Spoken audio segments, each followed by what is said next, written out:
following Steve Rossignol with the Blanco County Historical Commission to the Miller Cemetery. And we're going to talk about a fight with Indians that took place here back in the 1800s.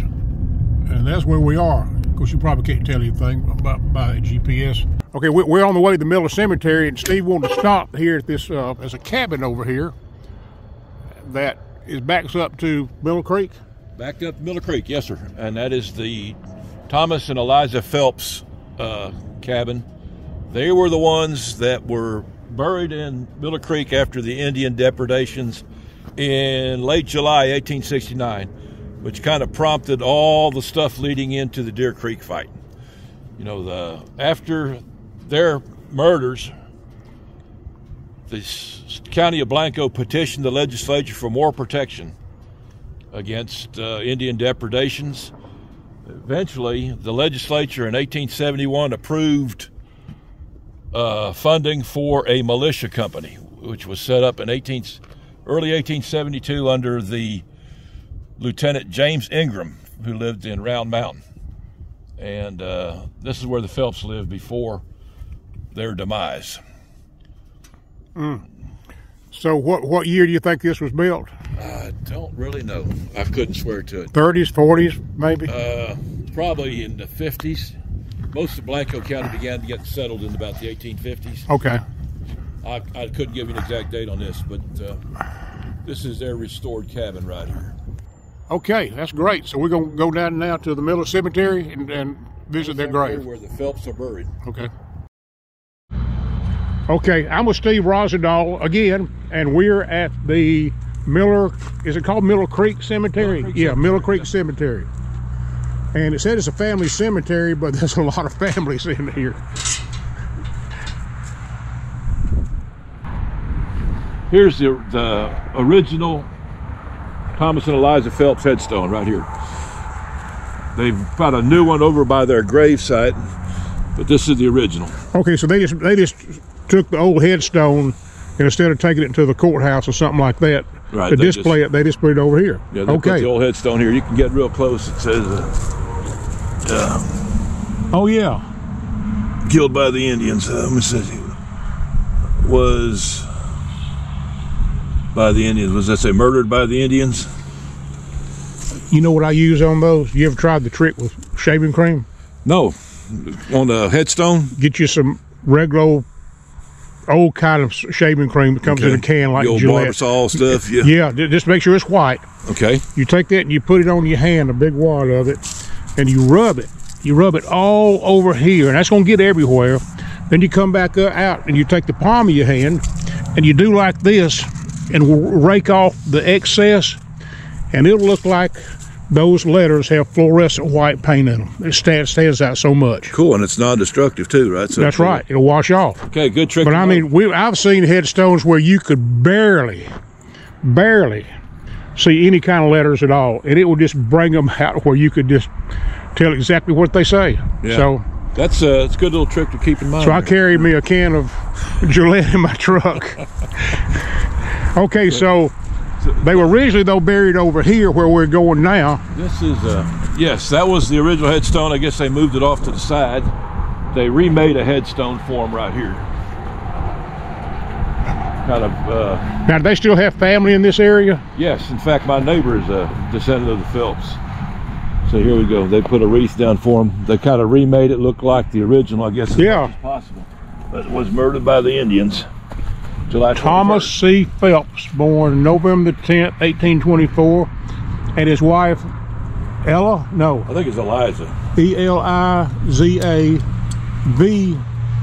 Phelps. What was her maiden name, do you know? Not sure. Was murdered by the Indians July 21st, 1869.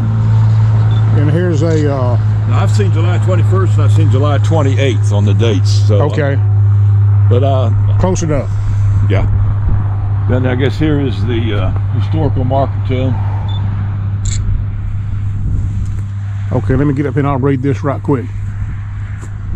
Born in Tennessee, 1836, Thomas C. Phelps came to Texas in 1850 and to this area in 1856. He earned a living by fighting and joining the Blanco County Rangers during the war between the states. Okay, there's your. See, it says Civil War, but if you're from the South, it's war between the states. They probably did that just to save space, don't you think? Or be politically correct. In 1863, he married Eliza V. White, born 1846, a native of Ohio. In the summer of 1869, the couple lived with Eliza's parents while Thomas recovered from a fever. Her father, newly appointed county judge, S.T. White, had gone to Blanco on July the 21st, 1869, when Thomas and Eliza were killed by a band of Indians on Cypress Creek. Only Eliza was scalped. The couple's orphaned children, Thomas and Caroline, were cared for by Eliza's parents. This was placed in 1975 by the state of Texas Historical Commission. So tell me the story about what happened. Well, let me see. This kind of leads into the Battle of Deer Creek, as we mentioned earlier. Well, I got to ask you a question. I'm sorry? Why they call it Deer Creek when it was on Cypress Creek? Now, they were killed on Cypress Creek. Okay. Now, Cypress Creek is actually, I want to say 10, 12 miles up this way. Okay. Now, the Battle of Deer Creek was a different creek. Okay. And it happened 3 years after the Phelps were murdered. Oh, okay. After. Okay. Yeah, the Battle of Deer Creek happened August 13th, 1872. And again, falling back taking up where we left off last time, the legislature finally authorized a militia group, Company A, headed by Lieutenant James Ingram. And they were kind of like the militia group for Blanco County in this section. They were a group of Indians. They were presumed to be Comanches, although that's not sure. Were spotted 10 miles west of Round Mountain, which is 14 miles north of Johnson City. And the tribe of about 30 braves went down Hickory Creek, followed Hickory Creek down past the west side of Johnson City, and came out, which we'll show it out a little bit, to around the headwaters of Deer Creek. That's specifically mentioned as the location was. They were near the headwaters of Deer Creek. That's where they were apparently cooking a beef that they had stolen, and were confronted by 10 rangers or settlers or pioneers, and they engaged in a gun battle there in that Deer Creek. 3 of the Texans were wounded, including Dan Roberts, who turned out to be a rather well-known Texas Ranger later in life. His brother George, and another gentleman was wounded. Nobody was killed on the Texas side. Supposedly between 2 and 4 Indians were killed. And now, years later, in 1875, the legislature awarded those 10 Texas citizens with brand new Winchester rifles for basically their valor in repelling the Indians at the time. Now, it must be mentioned that it was not really a victory for either side. The Texans withdrew from the battle site and went to the Johnson settlement, which we will see later too. And the Indians went on their merry way. It was kind of like a mutual withdrawal from each other. There was no final battle on anything. The Blanco County did not suffer as much from the Indian depredations as some of the more western counties. Llano was probably the worst. But around 1869, 1870, there were several other murders. The Phelps, the same band that killed the Phelps, also killed another guy and his son, and made off with a bunch of livestock. There were the Dollahites were killed in Round Mountain. The school teacher and his son were killed there. Then also there was another Indian battle with citizens that happened. Still trying to pin down the location of that one. But a guy named Harry Hatteman was killed by the Indians on that fight. That was in a battlefield situation. And pretty much the Battle of Deer Creek was the last major Indian fight in Blanco County. After that, things kind of settled down. Settlers moved in, Indians moved west. the Comanches would retreat up towards the Panhandle area in Cap Rock before they were all put on the reservations and everything. That's a rough outline of the history. That's good. That's good. So the Deer Creek, I looked at it on the map, and I know it's just north of where we are. Is that correct?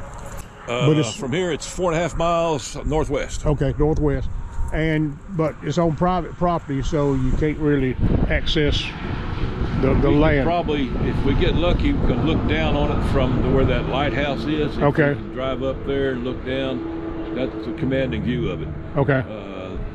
As you go up 281, you'll pass what is now called Mountaintop. The locals call it Mountaintop.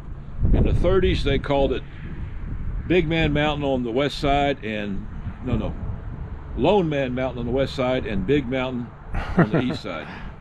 And then there is also a Deer Creek Mountain, which you can see off a little further west and further north. And in that area, the headwaters of Deer Creek are. Okay, so we're going to go up to where they retreated to the Johnson settlement. We can hit that. Which was President Johnson's family. Grandfather, okay. Grandfather and his brothers, Thomas Polk Johnson, James Ely Sr., and James Polk, Thomas. Anyway, the three Johnson brothers who were, by 1866, they were one of the major cattle runners from Blanco County. Okay. I know Scott Cooley's buried. Is that him right here? We did a video on Scott Cooley about a year ago, and he was a Texas Ranger that was actually kind of went bad there at the end, but someone got killed that can't remember the story, that he was a good friend of, and he avenged his murder. But Scott was one of these. He would actually take someone's scalp, is what I was told. I think it's documented several places, but he was an Indian fighter and Texas Ranger. Okay, so we're gonna leave the Mill Creek Cemetery, and I guess we're heading north. Steve and I are here at the Johnson, you call this farm? This is currently, I guess it's the LBJ National Park.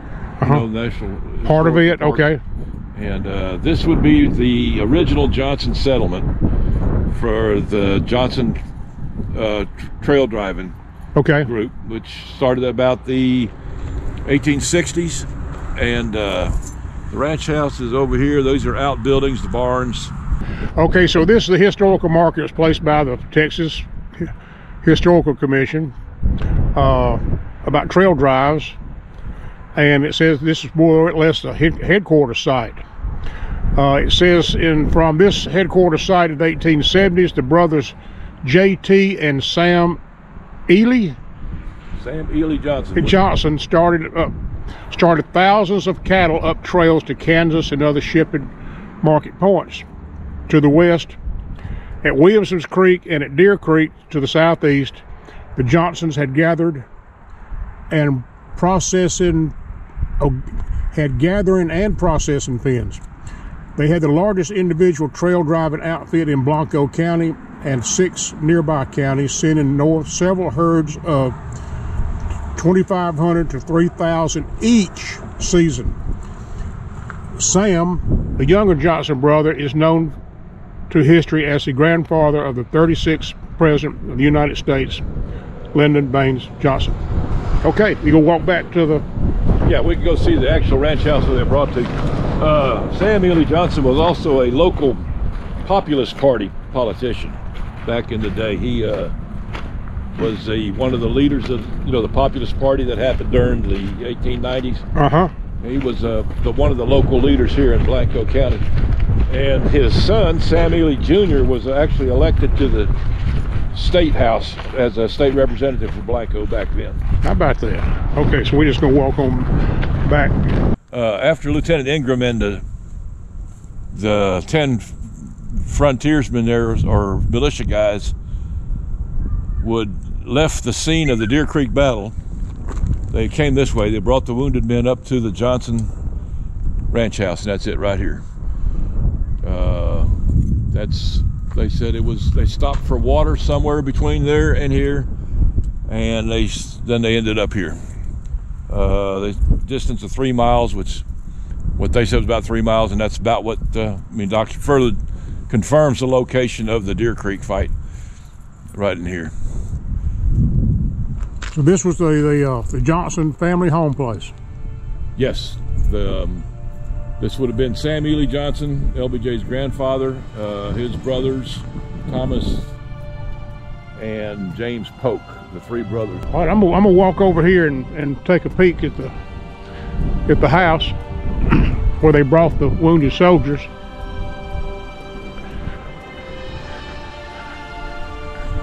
They have really done a good job on keeping this place up to standards. Look how short the doors are.